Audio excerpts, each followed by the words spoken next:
తాకట్లో ఉన్న బంగారాన్ని విడిపించి ఆ రోజున మార్కెట్ ధర కట్టి మిగిలిన డబ్బును మీకు అందిస్తుంది కొమ్మూరి గోల్డ్.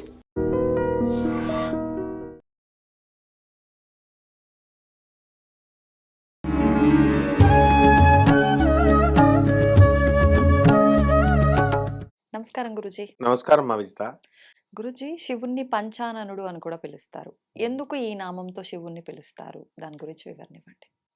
నమస్తే అస్తు భగవన్ విశ్వేశ్వరాయ మహాదేవాయ త్ర్యంబకాయ త్రిపురాంతకాయ త్రికాగ్నికాలాయ కాలాగ్నిరుద్రాయ నీలకంఠాయ మృత్యుంజయాయ సర్వేశ్వరాయ సదాశివాయ శ్రీమన్మహాదేవాయ నమః. శ్రీ దుర్గామల్లేశ్వరాభ్యాం నమః. బెజవాడ కనకదుర్గాదేవ్యై నమః. మనకి పంచాననుడు అనే శివుడికి పేరుంది. ఇంతకుముందు శివుడికే కాకుండా బ్రహ్మదేవుడికి కూడా పేరుండేది. అంటే ఆననము అంటే ఏంటంటే ముఖము అని అర్థము. పంచ ఆననుడు, పంచ ప్లస్ ఆనన, పంచానన అంటే 5 ముఖాలు ఉండేవి. శివుడికి 5 ముఖాలు, బ్రహ్మదేవుడికి 5 ముఖాలు ఉన్నాయి. బ్రహ్మదేవుడు అబద్ధమాడి ఆ అరుణాచలేశ్వరుడు స్వామి, అరుణాచలం అందుకే పుట్టిందనమాట ఆ క్షేత్రం. ఆ శిరస్సు త్రిశూలంతో ఒకటి తీసేస్తాడు, తుడిమేస్తాడు శివుడు. ఓకే, బ్రహ్మదేవుడి టాపిక్ పక్కన పెడదాం. అక్కడి నుంచి చతుర్ముఖుడు అయిపోయాడు ఆయన, 4 ముఖాలు. ఇప్పుడు మన శివుడి దగ్గరకు వచ్చేసరికి ఈయనకి 5 ముఖాలు ఉన్నాయి. అసలు 5 ముఖాలు ఏమిటంటే, ఒకటి సద్యోజాతం, రెండవది వామదేవం, మూడవది అఘోరం, నాలుగవది ఈశానం, ఐదవది తత్పురుషం. సద్యోజాతం, సద్య జాత అంటే సత్యోజాతం అని మనము ఈ యొక్క నమ్మక చమకాల్లో మనం చదువుతాం. ఈ ఎప్పటికప్పుడు క్రియేషన్కి ఆయనకి న్యూ ఐడియాస్ వస్తానే ఉంటాయి శివుడికి. అంటే క్రియేటివ్ అండ్ ఇన్నోవేటివ్ ఐడియాస్ పరమేశ్వరుడికి కొత్త కొత్త ఐడియాస్ వస్తూనే ఉంటాయి అన్నమాట. అది సద్యోజాతం. అంటే ఆ ముఖము నుంచి ఆయనకు వచ్చేటటువంటి ఆలోచనల యొక్క సంకల్ప మాత్రం చేత, ఇప్పుడు కైలాసం కట్టాలి, పార్వతీదేవి అడిగింది, ఏమండి కైలాసం కట్టాలి అంది. కైలాసం అని ఊహించాడు, అంతే వచ్చేసింది. అలాగే ఏమండి దీనికి ప్యారలల్గా భూలోకంలో కట్టాలండి, సేమ్ అట్మాస్ఫియర్ ఉండాలి, అడవులు అవన్నీ అంటే ఓకే శ్రీశైలం. సేమ్ శ్రీశైలం అందుకే వచ్చింది. కుమారస్వామి తపస్సు చేసుకుంటున్నాడు, అలిగి వినాయకుడికి ఇచ్చేశారని చెప్పేసి గణాధిపత్యం అది పోస్టు. అలాగే ఇంకొక పురాణం ప్రకారము శివుడు భూలోకంలో కూడా సేమ్ అట్మాస్ఫియర్ కావాలని చెప్పేసి పార్వతీదేవి అడిగితే అప్పుడు శ్రీశైలాన్ని సృష్టించాడు, అడుగులు, నల్లమల్ల అడుగులు ఇవన్నీ. రెండోది వామదేవత్వం. వామదేవత్వం అంటే ఈ పురాణాల్లో ఉన్నటువంటి ఏ దేవుడైనా సరే మనకి భార్యకి తన శరీరంలోనే స్థానం ఇచ్చినటువంటి దేవుళ్ళు ఇద్దరే కనబడతారు మనకి. ఒకడు పరమేశ్వరుడు తన అర్ధ శరీరాన్నే ఇచ్చాడు అనుకుంటాం, అది తప్పు. పార్వతీదేవి సంపాదించుకుంది అని చెప్పాలి. తపస్సు చేసి కేదార వ్రతాలు చేసి సంపాదించుకుంది తను. సరే స్వామి కాబట్టి అంటే వీళ్ళిద్దరికీ సగం అర్ధ శరీరం, అక్కడి నుంచి భార్యాభర్తలు అర్ధ శరీరం అన్నారనమాట. శ్రీ మహావిష్ణువు అయితే తన గుండెకాయ ఇచ్చేసాడు లక్ష్మీదేవికి లోపల, హృదయ స్థానం, వక్షస్థలం. అందువల్లనే శివుడు కేశవుడు ఇద్దరు ఒకటే అని చెప్తాం. ఎట్టి పరిస్థితుల్లో కూడా వీళ్ళు వేరు వేరు కాదు. ఆ వామదేవత్వం అంటే ఏంటంటే ఫెమినైన్ ఎనర్జీ.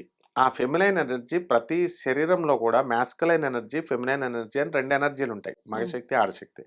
ఆడపిల్లైనా మగాళ్ళైనా 2 ఎనర్జీస్ ఆడవాళ్ళలోనూ ఉంటాయి, మగవాళ్ళలోనూ ఉంటాయి అన్నమాట. సో ఈ యొక్క వామదేవత్వము, ఫెమినైన్ ఎనర్జీ లేకుండా నువ్వు ఏమీ చేయలేవు. శక్తి లేనిదే శివుడు లేడు, శక్తి లేకపోతే శివుడు కూడా శవమే అని జగద్గురు అయినటువంటి ఆదిశంకరాచార్యులు వారు కీర్తిస్తారు. అమ్మవారి జ్ఞానోదయం చేసింది ఆయనకి. అది అది వామదేవత్వం రెండో ఫేస్. మూడవది అఘోరం.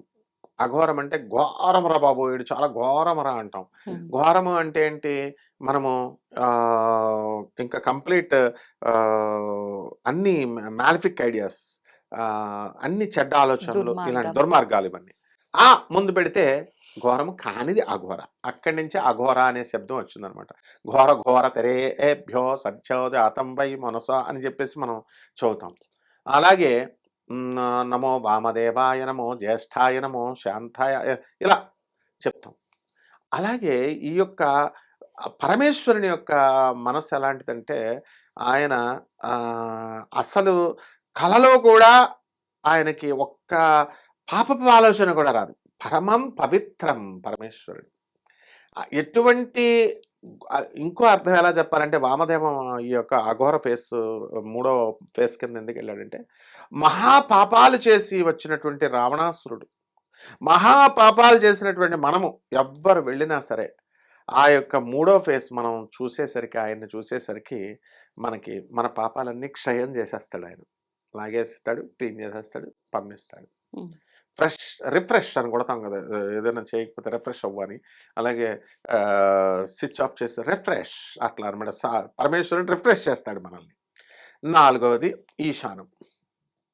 అసలు ఈశానం అంటే ఏంటంటే ఈశాన్య ప్రదేశము అంటే ఈశాన్య దిక్కు, తూర్పుకి ఉత్తరానికి మధ్యలో సర్వ శుభాలను ఇచ్చేది తూర్పు, సర్వ ఐశ్వర్యాలని ఇచ్చేది ఉత్తరం. ఈ రెండు మిక్స్ చేసి ఇచ్చేది ఈశాన్యం. అందువల్లనే అందరూ ఈశాన్యంలో పెట్టుకోండి, ఈశాన్యం తలుపు పెట్టుకోండి. ఈశాన్యంలో పరమేశ్వరుడు గంగాదేవిని తల మీద పెట్టుకుంటాడు. వాటర్ హయ్యర్ లెవెల్ నుంచి ఈశాన్యం వైపు పారాలి అన్నాం. ఉమ్.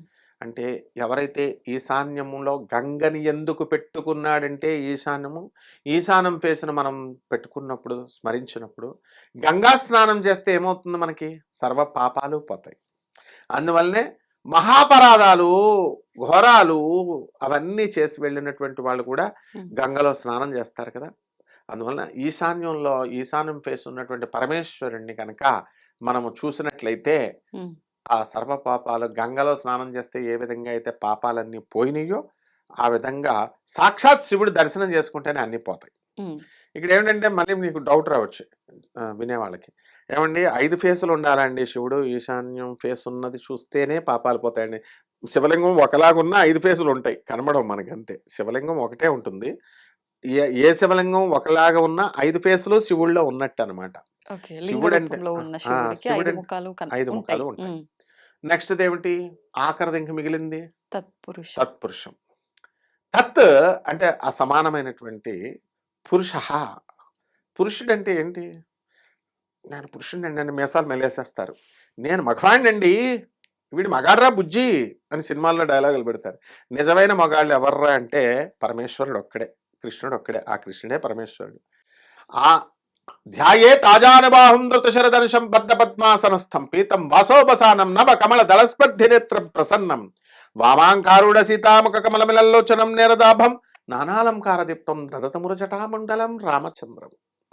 రాముడైనా, కృష్ణుడైనా, శివుడైనా యుద్ధంలోకి వెళితే మళ్ళీ ఆ శత్రువుకి వీళ్ళు అవకాశాలు ఇస్తారు. అరే మార్రా, ఎందుకురా అనవసరంగా పాడు చేసుకుంటావు. సాల్వుడి అసలు మరణం ఓటమే లేనటువంటి సాల్వుడికి కృష్ణుడు వెళ్ళరా మారు ఇస్తున్నానంటే వాడు మారడు. పారిపో అన్నా సరే పారిపోతాడు తప్ప వాడు మరణం ఒరే క్షమించమని అడగరా. కృష్ణుడికి చేయమంటలా, ఆయన పశ్చాత్తాపడంటే వాడు కృష్ణుడి నుంచి పారిపోవాలని చూస్తాడు తప్ప పశ్చాత్తాపడు. రావణాసురుడికి రాముడు ఒరే ఒంటరిగా ఉన్నావు, అలసిపోయావు యుద్ధంలో, వెంట రెస్ట్ తీసుకుని రేపు రా యుద్ధానికి, పశ్చాత్తాపడతాడేమో అని టైం ఇస్తాడు దేవుడు ఎప్పటికప్పుడు. అయినా మనం మారం. అది తత్పురుష తత్వం అనమాట. అంటే మగాడు అంటే అర్థం ఏమిటంటే పెళ్ళాన్ని బాధేసేవాడు కాదు. పెళ్ళాంకి తాగడానికి డబ్బులు ఇవ్వకపోతే ఆ కాలంలో బాధేసేవారు. చదువుకునే సమాజం అంతా కూడా గొప్పవాళ్ళైపోయి సాఫ్ట్వేర్ ఇంజనీర్, డాక్టర్లు, పెద్ద పెద్ద ఉద్యోగాలు చేస్తున్నటువంటి వాళ్ళు అధిక కట్నం తీసుకురా, మీ అమ్మ మీ నాన్న అడిగి తీసుకురా, పెట్టుబడులు పెడదాం, మా నాన్న ఇచ్చింది నేను ఎలాగో అమ్మేశాను, మీ నాన్న ఇచ్చింది కూడా అమ్మేద్దాం తే అని చెప్పేసి వాడేమో చదువు లేదు కాబట్టి పాపం 10 రూపాయల తాగుడు కోసం తన్నేవాడు, వాడు భేదించేవాడు, వాడు దొరికిపోతాడు, తంతే పంచాయతీ పెట్టేస్తారు. వీడు చదువుకున్న పాలిష్డ్ వాడు కాబట్టి వాడు ఏం చేస్తాడంటే హెరాస్మెంట్. అందుకని ఈ అమ్మాయి కూడా చాలా తెలివితేటలు వచ్చేసింది. వామభాగం కదా శివుడిలో, ఈమెకు కూడా తెలివితేటలు ఇచ్చాడు. వెళ్ళిపోనా అమ్మా, నువ్వు వెళ్ళిపోయి 498 ఏ కేసు పెట్టేసాయి, అధిక కట్నం అడుగుతున్నాడు, గృహహింస. వీడు అప్పుడు లొంగుతాడనమాట. ఈ రోజు నేను చూశాను క్లియర్గా, మర్యాదగా నా కాపురం చేసుకోరా మొగుడా అని ప్రాధేయపడినటువంటి చదువుకున్న పిల్లలు, బాగా చదువుకున్న ఆడపిల్లలు అడిగితే వినలేదు. నాకు తెలుసండి వీడి సంగతి ఏం చేయాలా అని పోలీస్ స్టేషన్లో కోర్టులు తిప్పేసరికి వాడు ఇవన్నీ కాపురం చేసుకుంటున్నాడు. అంటే ఇది తత్పురుషత్వం అంటారు. రాముడు ఎప్పుడు సీతను బాధ పెట్టలేదు. కృష్ణుడు ఎప్పుడు సత్యభామ కాలుతో తన్నినా కూడా ఆయన అలిగితివ సఖీ ప్రియ అంటూ కిరీటం పడిపోయినా సరే పాపం బాధపడలా.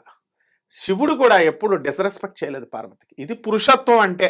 అంతేగాని నేను పురుషుణ్ణి, నేను ప్యాంటు షర్ట్ వేసుకున్నాను, నేను టారన్ జీన్స్ వేసుకున్నాను, నా సాఫ్ట్వేర్ ఇంజనీర్, ఏంటి మొత్తం సాఫ్ట్వేర్ శుక్రవారం సాయంత్రం స్విచ్ ఆఫ్, మళ్ళీ సోమవారం మార్నింగ్ ఆన్. ఈ 3 రోజులు మాకు లే ఆఫ్ అంటే సెలవులు అనమాట. సెలవులు ఇచ్చాము పార్టీలు. అది కాదు పురుషత్వం అంటే. అందువలన స్వామిని తత్తు పురుషత్వము అన్నారు. ఎప్పుడైతే ఈ యొక్క 5 ఫేసులో కలిగినటువంటి పరమేశ్వరుణ్ణి సింపుల్గా చెంబుడు నీళ్ళే అనమాట, ఫ్రీగా దొరికే నీళ్లు, పంచభూతాలు, అది కూడా ఇచ్చింది మళ్ళీ మన పరమేశ్వరుడే. అది పోసి ఓం నమః శివాయ అన్నప్పుడు ఈశాన్య దిక్కులో ఈశాన్యం ఫేస్ ఏం చేస్తాడు, ఎక్కడైతే తూర్పు ఉత్తరం అక్కడున్న సర్వ శుభాలు, ఇక్కడున్న సకల సంపదలు పరమేశ్వరుడు వద్దంటూ ఇచ్చేస్తాడు. కుబేరుడికి ఎవరమ్మా ఇచ్చింది? కుబేరుడు మొత్తం దేవతల దగ్గర ప్రాపర్టీ అంతా ఇచ్చేసింది పరమేశ్వరుడే కుబేరుడికి ఇచ్చాడు. అసలు విచిత్రం ఏమిటంటే రాధమ్మ తల్లి ఏం చేస్తుంది, ఒక రాక్షసుడు వస్తాడు. వాడు వచ్చినప్పుడు హంస అనే రాక్షసుడు, వాడి తమ్ముడు డింభగా అనేటటువంటి రాక్షసుడు, వీళ్ళిద్దరూ వెరైటీ టైప్ రాక్షసులు. ఏం చేస్తారంటే, రాక్షసులు అంటే అందరి భక్తులను చంపేస్తారు, కొడతారు కదా, వీళ్ళు అలా చేయరు. ఎవరైతే ఉన్నారో కృష్ణుడి మీద కక్ష తీర్చుకోవడం అనమాట. ఎవరెవరైతే పెళ్లి కాని వాళ్ళు కనబడుతున్నారో వాళ్ళని ఎత్తుకుపోయేవాడు హంస, పెళ్లి చేసేసేవాడు. లాస్ట్కి వీడు తప్పు చేస్తున్నాడు, వీళ్ళ తల్లిదండ్రులు ఇష్టం లేని పెళ్లి చేసేస్తున్నాను కంప్లైంట్లు వచ్చినా, కృష్ణుడు లేపేద్దాం విన్నాను అనుకున్నా, ఎక్కడ వీడేం తప్పు దొరకట్లేదే, పెళ్లి చేస్తున్నాడు, సెటిల్ చేస్తున్నాడు ఫ్యామిలీస్ని అని ఆలోచించాడు. లాస్ట్కి వాడు ఏం చేస్తాడంటే ద్వారకు వెళ్ళిపోయి కృష్ణుడు కూడా దొరుకుతాడేమో, కృష్ణుడికి పట్టపురాణులు ఉంటే ఉండని, కృష్ణుడు కూడా పెళ్లి చేసేద్దాం అంటాడు. అటువంటి గొప్పవాడు హంస. అప్పుడు రాధమ్మ తల్లిని కృష్ణుడు చెప్తాడు, బయటకు వెళ్ళకు, శివుని పూజ చేసుకో, ఈ సద్యోజాతం ఈ పంచాననుని చేసుకో అమ్మ అంటే, రాధమ్మ తల్లి ఏం చేసిందంటే, కృష్ణుడు ఏదో చెప్పాడులే, అసలు వాడు వెరైటీ రాక్షసుడు అంటున్నారు, వెరైటీ అంటే చూడాలనుకుంటాం కదా, వెళ్ళి చూద్దామమ్మా అసలు ఏం చేస్తున్నాడు. మన ప్రద్యుమ్నుడు ఉన్నాడు పక్కన, మన శాంబుడు ఉన్నాడు, కృష్ణుడు కొడుకులు, నన్ను ఎవరైతే వెళ్ళిపోతారని చూస్తాడు. వెళ్తుంది ఆ స్పాట్కి, అసలు హంస ఉన్న చోటకి వెళ్ళొద్దు అంటాడు కృష్ణుడు. ఏమి వెళ్తుంది, వెళ్ళేసరికి హంస్ గాడు చూస్తాడు, వాళ్ళ తమ్ముడు మంచోడు డింబకుడు, నువ్వు వెళ్ళిపో అంటాడు. నీకు ఎందుకు ఇవన్నీ అంటే వినడు. హంస వచ్చేసాడు. హంస వచ్చి రాధమ్మ తల్లిని చూడగానే నేను పెళ్లి చేసుకుంటాను అంటాడు రాధమ్మ తల్లికి. రాధమ్మ తల్లి ఏమని చెప్పుద్ది, నన్ను తూచే బంగారం వేసేస్తే నువ్వు పెళ్లి చేసుకోవచ్చు అంటే, వాడు కండిషన్ ఎలాగైనా ఓడించాలని వాడిని చెప్తే, వాడే పిచ్చోడు, వాడు రాధాతత్వం కృష్ణుడికే తెలియదు, వీడెంత బచ్చాగాడు. అప్పుడు మొత్తం వాడి దగ్గర నా దగ్గర చాలా బంగారం ఉంది, నా బంగారం అంతా తెచ్చేస్తాడు. కృష్ణుడికి ఎలాగైతే రుక్మిణి వాళ్ళు వేశారు, సత్యభామ వేసిందో, వేస్తే రాధమ్మ తల్లి ఇలా వేలుతో ఇలాగ అంటది, బంగారం తోగదు. అప్పుడు వాడికి ఇంకొక ఐడియా ఇస్తాడు, ఏమిటి, వాడు ఇంకో ఛాన్స్ ఇవ్వమ్మా రాధా అని చెప్పేసి హంస ఏం చేస్తాడు, కుబేరుడి దగ్గర మొత్తం ప్రపంచంలో ఎంత బంగారం ఉందో అంతా తెచ్చేస్తానంటాడు. తెచ్చేద్దామంటే ఎలాగా దాడి చేసి గెలుద్దాం అనుకుంటాడు. అప్పుడు మన గురువు గారు శుక్రాచార్యుడు ఎంటర్ అయిపోయి ఏమంటాడు, హంస్ నువ్వు రాక్షసుడు కాబట్టి నువ్వు మీ పౌరుషాన్ని నేను రక్షించాలా, రాక్షస గురువుని నేను, కాబట్టి నువ్వు అన్ని యుద్ధాలకి వెళ్ళక్కర్లేదు, కుబేరుడి దగ్గరికి వెళ్ళి అది తెచ్చేసాయి, అది కాటాలో పెట్టాయి అంటాడు. కుబేరుడి దగ్గరికి వెళితే, అంటే దేవతలకు అంత డబ్బిచ్చాడు శివుడని నేను చెప్తున్నాను. ఆ డబ్బంతా తెచ్చినా సరే రాధాదేవిని కొలవలేకపోతాడు అనుకో, అది వేరే సంగతి. లాస్ట్కి శుక్రాచార్యుడు ఎలాగా అంటే, ఆయన గురువు కాబట్టి ఆయనకు తెలిసిపోద్ది, కృష్ణుడి దగ్గర ఆభరణం ఏదో ఒకటి తెచ్చేసాయి, ఇదిగో కృష్ణుడి చేతికి కట్టిందో కడియమో ఉంగరం ఏదో తీసుకొచ్చి పెడితే అప్పుడు సమానం అయిపోద్ది అంటే, కృష్ణుడు నేను ఇవ్వనంటాడు. సరే ఈ స్టోరీ వదిలే. అంటే సకల అంత సంపద ఈ యొక్క కుబేరుడికి ఇచ్చాడు. ఎవరైతే నిజంగా ట్రాన్స్పరెంట్ గా ఉండి ప్రజా సంక్షేమం కోసం పేదవారికి, అనాథలకి, వికలాంగులకి, సాధువులకి సేవ చేసుకుంటానంటాడో అటువంటి వాడికి పరమేశ్వరుడు పంచాననుడు పూజ చేసుకుంటే, కేవలం నీళ్లు వేసి ఒక మారేడు ఆకు వేస్తే అంత సంపదిస్తాడు. కలియుగంలో ఎవరికన్నా చేశాడండి, ఎప్పుడుదో చెప్తున్నారంటే విద్యారణ్య స్వాముల వారికి ఇచ్చాడు పరమేశ్వరుడు పంచానను. మా గురువుగారు భారతీ తీర్థస్వామి వారికి ఇచ్చారు శృంగేరి మఠం, పిచ్చ డబ్బు ఉంటుంది, బంగారం అంతా, మఠం కదా, సాక్షాత్ శారదా చంద్రమౌళీశ్వరుడు. అందువలన కాశీ విశ్వనాథుడు ఎవరిని తీసుకోమ్మా నువ్వు, అంత డబ్బిస్తాడమ్మా. అందుకని ఆయన ఆశుతోషుడు అంటారు, పంచాననుడు అంటారు, బోళాశంకరుడు అంటాడు, ఆ పరమేశ్వరుడిని సేవ చేసి కొలుచుకునేటటువంటి వాళ్ళు ఎవ్వరికైనా మనకి ఆ పరమేశ్వరుడే కీర్తి ప్రతిష్టల్ని సంపదలను అన్నిటినీ ఇస్తాడు. నువ్వు కూడా శివభక్తురాలే కాబట్టి ఆ స్వామివారి యొక్క కటాక్షంతోనే ధర్మ మార్గంలో ఉన్నటువంటి విజితా ప్రోగ్రాం ఎప్పుడు అజేయంగా, అప్రమేయంగా, గొప్పగా, ఘనంగా ఉంటుంది. ఇదమ్మా పంచానన్ యొక్క రహస్యం. ధన్యవాదాలు Guruji. ధన్యవాదాలమ్మా. And for more videos, Please subscribe to iDream. Please subscribe to iDream. Please subscribe iDream. And please subscribe to iDream.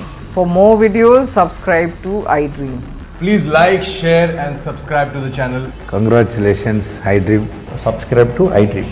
Subscribe to iDream. So subscribe to iDream Media. iDream ki iDream team అందరికి huge congratulations. Please subscribe iDream Media. Please subscribe to iDream. Subscribe iDream. Please subscribe to iDream. iDream అంటే నా కళల ఛానల్ను subscribe చేసుకున్న నోరు తిరుగుతలేదు, మీరైతే గంట గుర్తు కొట్టండి. For more such videos, please subscribe to iDream. Subscribe to iDream. Please subscribe to iDream. Please subscribe iDream Media. Please do subscribe to iDream. Please subscribe to iDream Media. For best entertainment and information, please subscribe iDream. And don't forget to subscribe to iDream.